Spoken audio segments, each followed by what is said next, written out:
है कि बर्फीली चुप्पी के पीछे एक ऐसा स्थान है जो मानचित्रों पर नहीं दिखता। वहां कोई रास्ता नहीं जाता, लेकिन कई आत्माएं वहां खिंची चली जाती हैं, जैसे कोई अदृश्य शक्ति उन्हें बुलाती हो। उस स्थान पर न कोई मंदिर है, न कोई मूर्ति, केवल एक गुफा है, और उस गुफा के द्वार पर जलता है एक अग्निकुंड जो हर अमावस्या को अपने आप जल उठता है। लोग उसे तीन नेत्र बाबा का स्थान कहते हैं। इस कहानी की शुरुआत 100 वर्षों पहले होती है, जब काशी में एक ब्राह्मण उत्पन्न हुआ। नाम था अनिरुद्ध। वह बचपन से ही गंभीर स्वभाव का था। कोई खेलकूद में रुचि नहीं थी, बस शास्त्र पढ़ता, ध्यान करता और मौन रहता। सब कहते थे ये बालक सामान्य नहीं।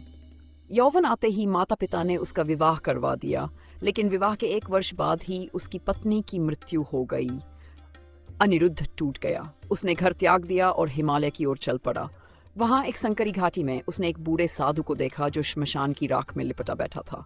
साधु ने उसकी ओर देखा और कहा, जिसे तू दुख समझ रहा है वह तेरे जागरण का द्वार है। क्या तू तैयार है अपनी आंखों के आगे के पर्दे हटाने को? अनिरुद्ध ने सिर झुका दिया। साधु ने उसे एक मुट्ठी भस्म दी और कहा, इस भस्म को अपने ललाट पर लगाकर हर अमावस्या को इस गुफा में बैठ। कुछ मत मांग, कुछ मत बोल। अनिरुद्ध वैसा ही करता रहा, महीनों तक, वर्षों तक। भोजन त्याग दिया, शरीर सूखता गया, लेकिन चेतना तीव्र होती गई। धीरे धीरे उसे स्वप्नों में अनजानी भाषाएं सुनाई देने लगीं। कभी मृत लोग दिखाई देने लगे, कभी ब्रह्मांड की आकृतियां। फिर एक रात, एक भयावह अमावस्या, जब आकाश में कोई तारा नहीं था और चारों ओर केवल काली हवा थी, तब अब अनिरुद्ध के ललाट पर एक जलन हुई। वह बैठा रहा, जलन बढ़ती गई, और फिर अचानक एक आग सी उसकी भौहों के बीच से फूट पड़ी। तीसरा नेत्र खुल गया। वह जो कभी अनिरुद्ध था, अब केवल एक देह नहीं, एक शक्ति बन चुका था। उसकी दोनों आंखें बंद थी, लेकिन उसका तीसरा नेत्र अब सदा खुला रहने लगा। लोग कहते हैं उस रात से अब तक कोई उसे सोते हुए नहीं देख पाया।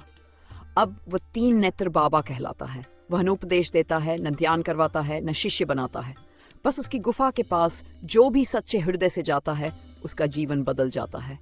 एक बार एक राजनेता वहां गया, अहंकार से भरा हुआ। बाबा के चरणों में बैठा और बोला, मुझे सिद्धियां चाहिए।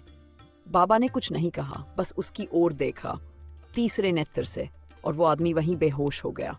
जब होश आया तो वो गुफा के बाहर था और उसका सिर मुंडा हुआ था। उसने सारा वैभव त्याग दिया और जीवन भर गरीबों की सेवा में लग गया। दूसरी बार एक युवती वहां पहुंची, अंदर से टूटी हुई, संसार से हारी हुई। उसने कहा, मेरे भीतर कुछ भी शेष नहीं। बाबा ने उसकी ओर देखा और वह वहीं रो पड़ी। उसी रात उसे सपना आया कि उसकी आत्मा एक दिव्य रथ पर बैठी आकाश की ओर बढ़ रही है। जब वह जागी तो भीतर एक अजीब सी शांति थी, न कोई डर, न कोई अपेक्षा। 3 नेत्र बाबा कभी किसी से कुछ नहीं मांगते, लेकिन जो भी वहां जाता है लौटता नहीं, बल्कि नया बनकर जन्म लेता है। गुफा के बाहर एक शिला है जिस पर लिखा है, जो देख सके भीतर की अग्नि, वही देखेगा सृष्टि का सत्य। लोग आज भी उस अग्निकुंड को देखने जाते हैं, लेकिन उसे केवल वही जलता देख सकता है जिसके भीतर की आंखें खुली हों। अगर आप भी इस कथा से जुड़े हैं, अगर आपने भी कभी अपने भीतर कुछ जलता महसूस किया है, तो ये संकेत हो सकता है कि 3 नेत्र बाबा आपको बुला। अगर इस कथा ने आपकी आत्मा को छुआ है तो नीचे कमेंट में लिखिए, क्या 3 नेत्र बाबा अब मुझे बुला रहे हैं? और यदि आप ऐसी ही गूढ़, आध्यात्मिक और रहस्यपूर्ण कथाओं को सबसे पहले सुनना चाहते हैं, अभी हमारे YouTube चैनल को सब्सक्राइब करें और ज्वाइन बटन दबाकर मेंबरशिप लें, ताकि आप उन विशेष कथाओं तक पहुंच सकें जो केवल चुने हुए लोगों के लिए होती हैं।